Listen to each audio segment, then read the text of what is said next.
ഇത് ഇരിക്കൂറിലെ ഒരു വാടക ക്വാർട്ടേഴ്സാണ്. 8ഓളം കുടുംബങ്ങൾ ഇവിടെ വാടകക്കാരായുണ്ട്.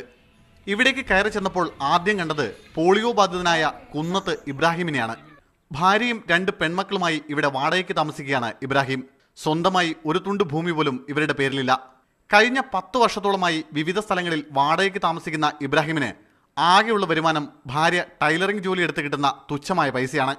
അപേക്ഷ കൊടുത്തിട്ടൊന്നും കിട്ടിയിട്ടില്ല പഞ്ചായത്തിൽ. എനിക്ക് ഒരു വീൽ ചെയറിന് പോലും അപേക്ഷ കൊടുത്തിട്ട് കിട്ടിയിട്ടില്ല എനിക്ക്. അതുകൊണ്ട് ഞാൻ ഇങ്ങനെ ഭാര്യ ടൈലർ പണിയെടുക്കത്തിലും അങ്ങനെ ചില്ലറ ഇതെല്ലാം ആക്കിയിട്ടാണ് നമ്മളെ കുടുംബജീവിതവും വാടകയും എല്ലാം ഒപ്പിച്ചു കൊടുക്കുന്നത്.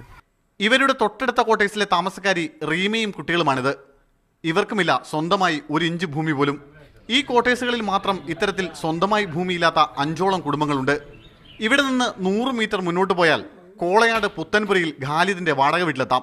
ഇരിക്കൂർ ടൗണിൽ വഴിയോര കച്ചവടം നടത്തിയാണ് ഖാലിദ് കുടുംബം പുലർത്തുന്നത്. കഴിഞ്ഞ 20ലേറെ വർഷമായി ഖാലിദിന്റെയും കുടുംബത്തിന്റെയും ജീവിതം ഇങ്ങനെ പല വാടക വീടുകളിലായാണ്. റേഷൻ കാർഡ് പോലും കിട്ടിയത് 2 വർഷം മുമ്പ് മാത്രം.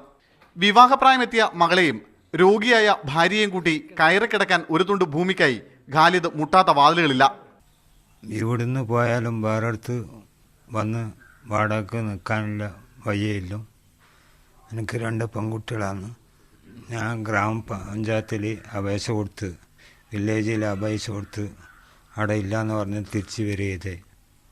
ജില്ലയിലെ ഇരിക്കൂർ പഞ്ചായത്തിൽ മാത്രം ഇത്തരം ഭൂരഹിതരായ 200ലേറെ കുടുംബങ്ങളുണ്ടെന്നാണ് കണക്ക്. ഇവരൊന്നും പക്ഷേ സർക്കാരിന്റെ കണ്ണിൽ പെട്ടില്ലെന്ന് മാത്രം. ഇതുപോലെ ഒരു തുണ്ട് ഭൂമി പോലും സ്വന്തമായി ഇല്ലാത്ത 100 കണക്കിന് കുടുംബങ്ങളുണ്ട് കണ്ണൂർ ജില്ലയിൽ.